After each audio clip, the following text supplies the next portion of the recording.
YCP నుంచి వెలువల జరుగుతున్న చేరికలతో భారీ విజయం దిశగా తెలుగుదేశం పార్టీ 5 ఏళ్ల పాలనలో అక్రమ మైనింగ్, కుంభకోణాలు, అవినీతి, దోపిడీ, కక్ష సాధింపులు తప్ప అభివృద్ధి కరువైందని ఆవేదన వ్యక్తం చేస్తూ వైసీపీని వీడుతున్న కీలక నాయకులు కేడార్ సోమిరెడ్డిని ఎమ్మెల్యేగా ఆశీర్వదించి సర్వేపల్లిని సమగ్ర అభివృద్ధి చేసుకోవాలనే నిర్ణయానికి వచ్చేసిన ప్రజానికం నెల్లూరు వేదయపాలెం సోమిరెడ్డి కార్యాలయంలో మనపోలు మండలం జట్ల కొండూరు పంచాయతీ నుండి 30 కుటుంబాలు వైసీపీ నుండి తెలుగుదేశం పార్టీలో చేరిక. ప్రతి ఒక్కరిని పేరు పేరున పలకరించి ఆత్మీయ ఆహ్వానం పలికిన మాజీ మంత్రి సర్వేపల్లి టీడీపీ అభ్యర్థి సోమిరెడ్డి చంద్రమోహన్ రెడ్డి. పార్టీలో చేరిన వారిలో చలమల ధనయ్య, నావూరి రామయ్య, దాసరి దుర్గప్రసాద్, గోపిరెడ్డి, జయచంద్ర, బండి నాని, నలబాయి రమేష్, కంటె వెంకటేష్, బండి వంశీకృష్ణ, చెముడుగుంట శివ, బూతాటి రవి, మాడ ధనుంజయ, మాడ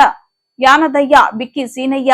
అందే సుబ్బారాములు వీటితో పాటు మరో 16 కుటుంబాలు. పార్టీలో చేరిన వారికి పార్టీ కండువలు కప్పి సాదరంగా ఆహ్వానించిన సోమిరెడ్డి ప్రజల నుంచి వస్తున్న విశేష స్పందన చూస్తుంటే 1994 నుంచి 1999 ఎన్నికల మెజార్టీలను అధిగమించడం ఖాయంగా కనిపిస్తుందని సోమిరెడ్డి అన్నారు.